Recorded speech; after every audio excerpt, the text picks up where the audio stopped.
की परियोजनाएं उत्तर प्रदेश के अंदर आ रही हैं। अगले 2 से 3 वर्ष के अंदर 1 करोड़ नौजवानों के लिए नौकरी की सुविधा हम लेकर के आने जा रहे हैं। उस नौजवान को तकनीकी दृष्टि से सक्षम बनाने के लिए, उसके स्किल मैपिंग के लिए, स्किल डेवलपमेंट के लिए ITI, polytechnic, engineering colleges, nursing colleges का एक लंबा जाल बिछाया जा रहा है और साथ साथ निवेश की प्रक्रिया को भी आगे बढ़ाने का कार्य हो रहा है। भाइयों बहनों, कभी वास्तव में यह क्षेत्र मलेरिया के लिए जाना जाता था। मलेरिया से मुक्ति मिली तो इंसेफ्लाइटिस ने अपना कहर ढाना प्रारंभ किया, लेकिन हम लोगों ने कोरोना को भी नियंत्रित किया और आज मैं कह सकता हूं कि हमारा देवरिया हो या कुशीनगर या महाराजगंज, आज इंसेफ्लाइटिस यहां दूर दूर तक नहीं आ सकता। यहां का मासूम भी जीने का पूरा अधिकार रखता था। पिछली सरकारों ने जो जाति के नाम पर आपको बांटते थे, इन लोगों ने यहां के मासूम बच्चों के जीने का अधिकार इंसेफ्लाइटिस की बीमारी के नाम पर लेने का कार्य किया। लेकिन आज डबल इंजन की सरकार आपको यह कहने के लिए आई है कि हर व्यक्ति को जीने का अधिकार है और सरकार की ड्यूटी है उस तक शासन की योजनाओं का लाभ पहुंचाएं। हर गरीब को बिना भेदभाव के मकान मिल रहा है, गांव हो या शहर। अब तक हम 54 लाख परिवारों को एक एक आवास दे चुके हैं। 54 लाख परिवारों को। भाइयों बहनों, ये 2017 के पहले क्यों नहीं मिलता था? 2 करोड़ 61 लाख गरीबों को एक एक शौचालय दे चुके हैं। 1 करोड़ 55 लाख गरीबों को फ्री में बिजली का कनेक्शन दे चुके हैं। 1 करोड़ 75 लाख गरीबों को फ्री में उज्ज्वला योजना के कनेक्शन उपलब्ध करवा चुके हैं। और कोरोना कालखंड में उत्तर प्रदेश के अंदर 15 करोड़ और देश के अंदर 80 करोड़ लोगों को फ्री में राशन डबल इंजन की सरकार ही देने का कार्य कर रही है। प्रधानमंत्री मोदी जी कर रहे हैं।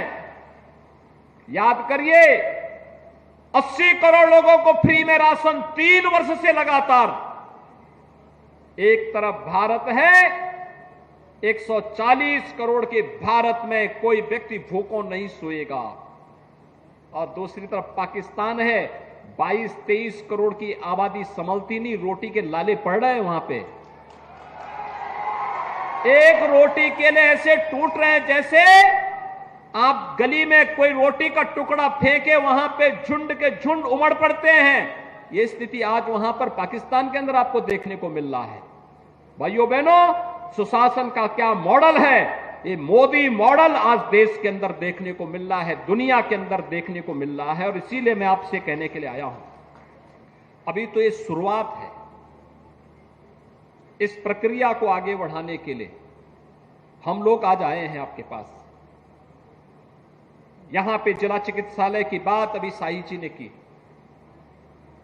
इससे पहले यहां पर सलभमणि जी ने अपनी बात कही, इससे पहले रविंद्र कुशवाहा जी ने और डॉक्टर रघुपति राम त्रिपाठी जी ने अपनी बात कही।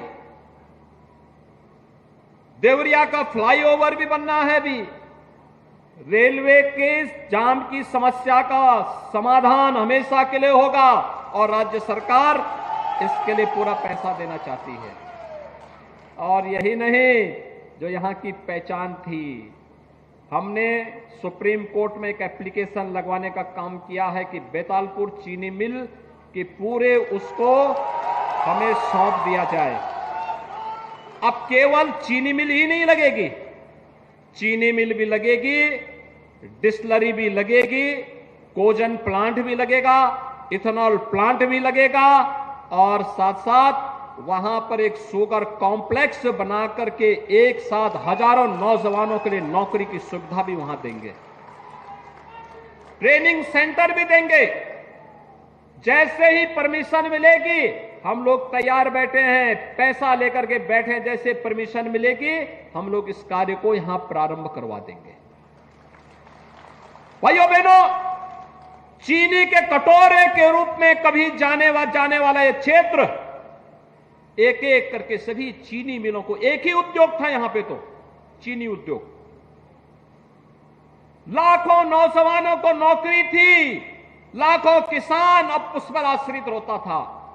लेकिन पिछली सरकारों ने चीनी मिलें बंद कर दी, एक एक करके बेचते गए, औने पौने दाम पे बेचते गए। जितनी जमीनें इन चीनी मिलों के पास थी, अगर उस जमीन की ही अगर कीमत आप लगाएं तो भाइयों बहनों, जितने में 22 चीनी मिलें इन्होंने बेची थी, अकेले एक चीनी मिल की जमीन की कीमत उससे ज्यादा थी। लेकिन औने पौने दाम पर एक चीनी मिल एक सरकार ने 4 करोड़ में बेची थी, पूरी जमीन समेत। जबकि केवल स्क्रैप ही उस चीनी मिल का बिकता तो उस समय उस स्क्रैप का ही कीमत 25 से 30 करोड़ था और जमीन की कीमत उस समय 150 करोड़ थी। लेकिन डकैती डालने का क्या तरीका होता था, यह पिछली सरकारों में होता था। हमने फिर से चीनी मिलों को चलाने का एक संकल्प लिया है। आज उत्तर प्रदेश कोरोना कालखंड में भी अपनी चीनी मिलों को चलाया है, लेकिन देवरिया की समस्या का समाधान यहां के विधायक, यहां के माननीय सांसद साई जी, ये सभी लोग कहते रहे कि यहां पर कुछ होना चाहिए। हमने कहा भी देखिए, कृषि विश्वविद्यालय भी देवरिया या कुशीनगर में बनेगा, जहां जमीन मिलेगी हम तत्काल उसको दे देंगे।